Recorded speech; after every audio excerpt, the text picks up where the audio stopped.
Je t'aime pour toujours ou à durée déterminée? Pour cette nuit ou pour nos vies? Je t'aime. Entends-tu la promesse? Je t'aime pour mon cœur ou pour mon corps? Avec ta tête ou avec ton âme? Je t'aime. Est-ce que j'aime tout de toi?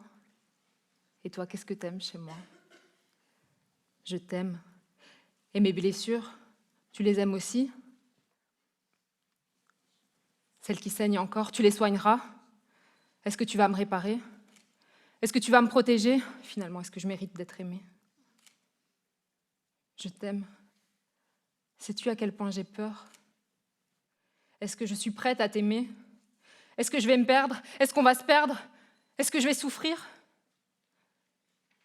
Est-ce que tu m'aimes comme moi je t'aime? En fait, comment aime-t-on? À sa façon? Imprudemment ou à la perfection? Je pourrais crever pour toi et toi. J'ai déjà crevé pour toi et toi. Est-ce que seulement tu as le courage de m'aimer? Je t'aime est-il conditionnel? Je t'aime pour ce que tu es ou pour ce que tu souhaites que je sois? Si je me coupe les cheveux, tu m'aimeras? Et si je me voile, tu m'aimeras encore?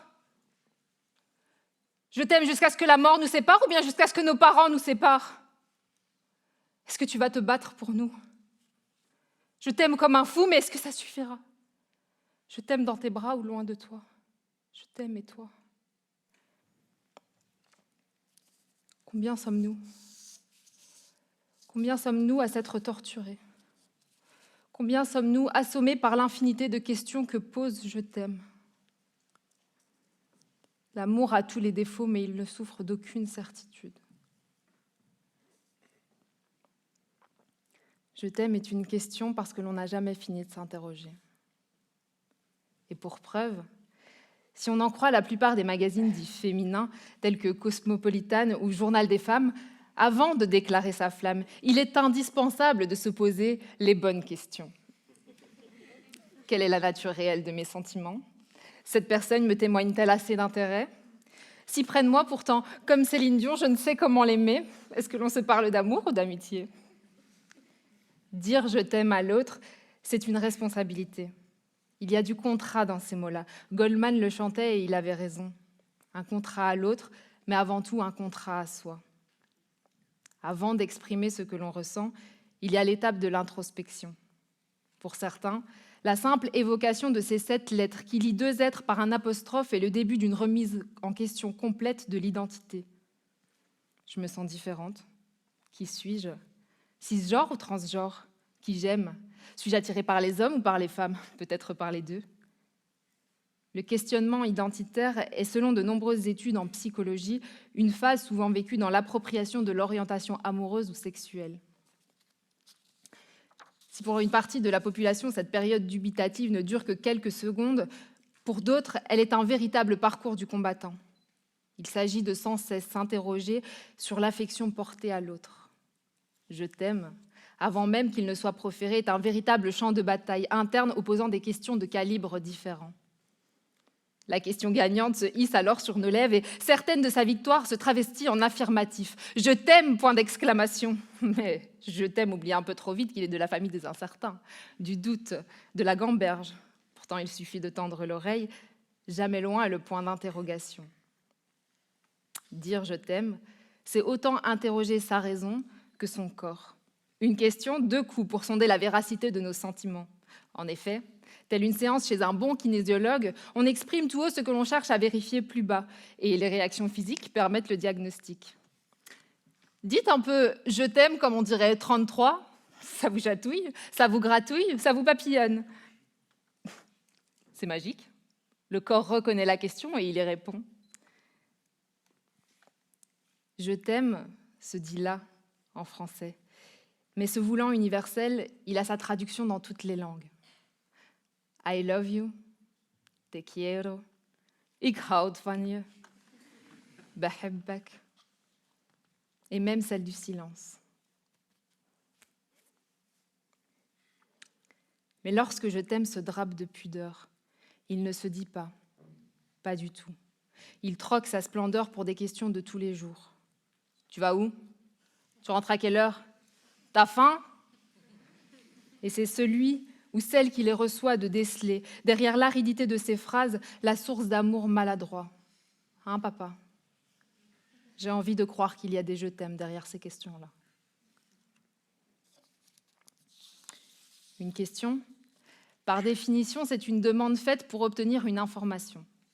Mais c'est également un sujet à examiner, à discuter, qui implique une urgence, une complexité. Je t'aime est une question sociétale. C'est un marqueur de plus des inégalités qui règnent en maître en toute impunité. Pas besoin d'aller très loin pour vous illustrer les enjeux derrière ces mots d'amour. À 2 pas de cette salle, aux 19 rues Souveraines pour être précise, la loi cadenasse et verrouille des je t'aime. C'est l'histoire de milliers de personnes. Et c'est en particulier celle de Boubacar, de Nour, de Reda, jeune MENA, mineurs étrangers non accompagnés avec qui je bosse tous les jours. Le sujet de leur amour est de l'autre côté de cette foutue Méditerranée. Un parent, un frère, un amant resté au pays. Procédure sur procédure, lourdeur du système, critères absurdes, délais interminables. Leur sort, la possibilité d'enfin se retrouver, dépend du bon vouloir des agents de l'Office des étrangers. Ils n'arrivent plus à dire « je t'aime » sans peur, et quand ils le font, c'est davantage une invocation qu'une affirmation. Il faut comprendre que pour eux, l'État s'est octroyé le droit de décider quand, comment et si un jour ils pourront se retrouver, tout comme nous, murmurer des « je t'aime » dans les oreilles de leur aimé.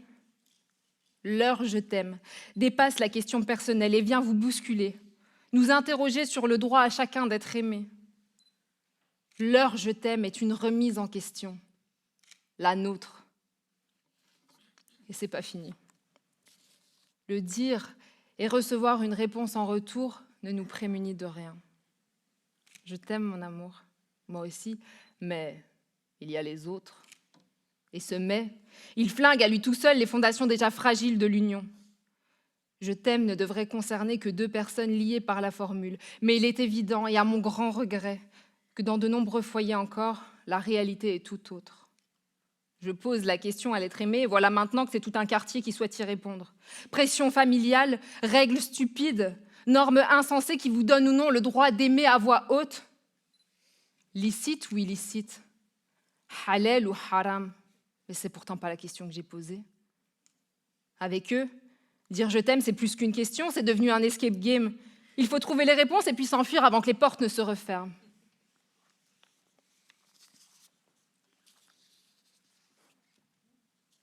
Je t'aime. N'en déplaise à la grammaire, c'est une question. Je t'aime, mais j'aime l'idée que ces mots s'accompagnent de curiosité et d'hésitation.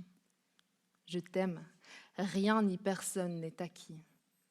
Je t'aime.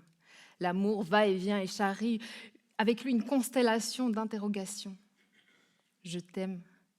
Qu'il se hurle, qu'il se chuchote, qu'il effleure le bout de tes lèvres, il raconte sa fragilité. Je t'aime, à peine énoncé, et voilà, telle une plume livrée au vent, beau et à la destination incertaine. Je t'aime avant que l'amour ne file entre nos doigts. Je t'aime, nous ne sommes peut-être pas obligés de tout le temps jouer les bons élèves. Je t'aime, je vous en supplie, laissez-moi savourer un peu. Je t'aime, nous pourrions simplement recevoir sa myriade de questions. Je t'aime et lui dire, tiens-toi tranquille. C'est promis, je te réponds plus tard. Je t'aime.